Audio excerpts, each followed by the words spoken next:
pretty hard for the entire family. Mike Leffler says it was tough back in 2003 when his former brother-in-law, Bobby Kerwood, at the time an Elkhart County deputy, was found guilty for molesting his adopted son. It went on for 2 years. The victim was Mike's nephew. Kerwood was just released from prison on July 5th after serving around 10 years. Whether you or I or anybody else like it, he was released from prison. And the Elkhart County Sheriff, Brad Rogers, approved when one of his employees, a detective named Ron Harvey, personally stepped in to help Kerwood with his rehabilitation. But Mike, the victim's uncle, feels like the relationship is a conflict of interest. I can understand they're friends, but it's just not right that he's an active officer.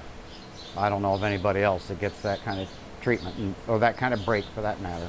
The Indiana Sex Registry lists Bobby as living at the detective's house. The sheriff says he approved this on a temporary basis, but today he says Bobby has never actually stayed at Detective Harvey's house. However, Detective Harvey had found an apartment, and Kerwood, since his release on Friday, has been staying at that apartment. The Sheriff's Department has a policy that says employees shall avoid associations or dealings with known sexual offenders or suspected felons, among other things. And I approved that he should take steps to transition Kerwood back into the community.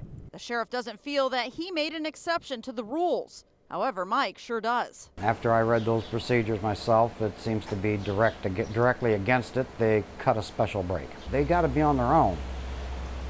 Assign somebody to help them get back into society instead of a police officer.